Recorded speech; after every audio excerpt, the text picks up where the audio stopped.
Hi, it's time for our Lego Bible story. I have my Legos all spread out and I have Action Jesus here to keep us company or to kind of roller skate by. I'll put him over here. But our story today comes from the Old Testament. So that's all of the books of the Bible prior to the Gospels, right before them. And it's the story of God and the people before Jesus came. And so in this part of the story, Samuel was getting really old and he was ready to retire, and he needed to come up with a plan for who would take his place. And he wanted his sons to take his place, but they were corrupt. They were doing things that they weren't supposed to. They weren't good for the people, and they wouldn't be good leaders. So the people didn't want that. Now, Samuel took over from Eli, whose sons also were corrupt, but that's a different part of the story. So Samuel is getting ready to retire. He wants his sons to take his place. The people don't want that, so they ask God for a king. Now, the nations around them had kings, but kings were different back then. Right now, we don't think that kings are the same as God, but back then, that's what they thought. So if you had a king, you had to worship that king. And the people of Israel said, we want one of those.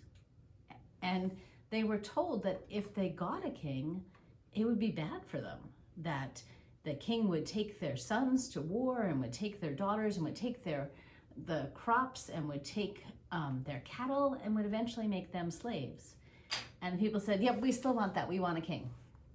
Because they wanted to feel that their nation was secure, and they wanted armies that would then take over other nations, just like the nations around them did.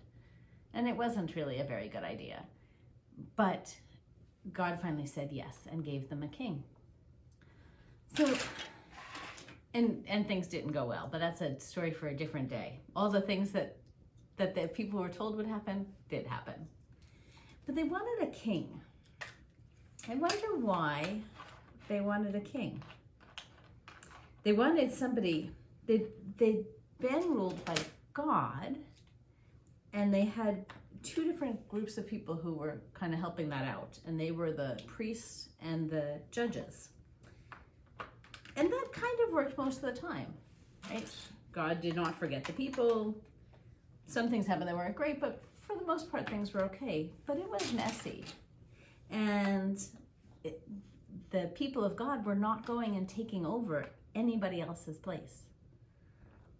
And they kind of wanted that. They looked at the neighboring countries who were taking over, and they wanted that too, and that's what they asked for. And did you ever have somebody say, no, you can't do that because it's not good for you, and no, you can't do that because it's not good for you, and no, you can't do that because it's not good for you, and then they finally say, fine, go ahead, and then I told you so? That's kind of what happened here. It's almost like God decided that the people were not going to listen anyway, that the only way for them to learn was to have a king and have all the bad stuff that they were told would happen actually happen. I kind of think that's learning your lesson the hard way. I wonder if you ever learn your lesson the hard way. If somebody tells you that something will be bad for you, but you are sure it's a good idea and you do it anyway. Wonder how that feels when the other people were right. Wonder if they say, I told you so. Or maybe you do that. Here's the king. And the kings, some of the kings wound up being okay. None of them were perfect. Of course, nobody is.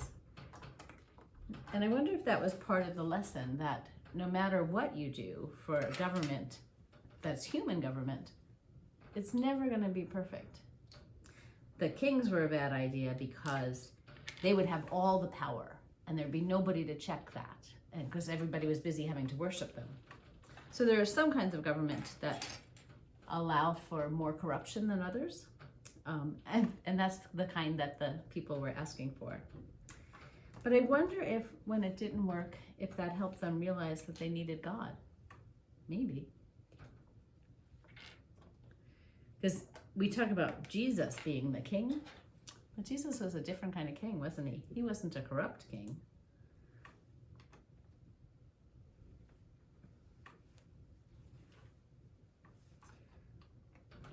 don't think that this person would actually want to be king in my kingdom because the throne is really not all that impressive.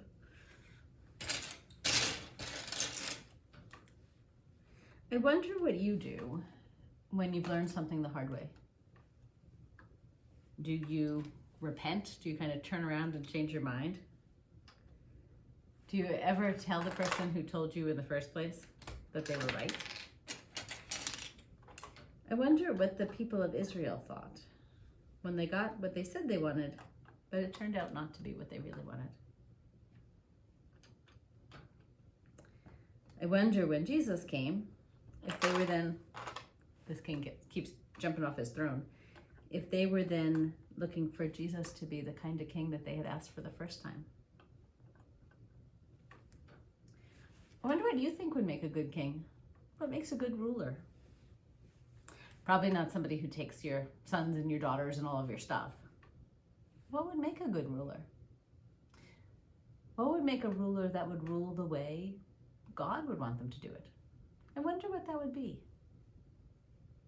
I wonder who they would care about. Would they care about just themselves? Or would they care about their family and only their family? We're gonna make this their family. Or would they care about the people who are, this guy really doesn't want to be king, who were left out? I wonder if you were a king, what kind of king you would be, what kind of ruler. I wonder what Samuel felt like when his kids really weren't going to do a good job. They weren't going to be the kind of leader that he thought was a good leader. I wonder if he was disappointed. I wonder if you've ever been disappointed in someone else. I wonder how the people still knew that God loved them, even though God allowed the thing that wasn't good for them to happen. I wonder what you like best about this story, or what it makes you think about.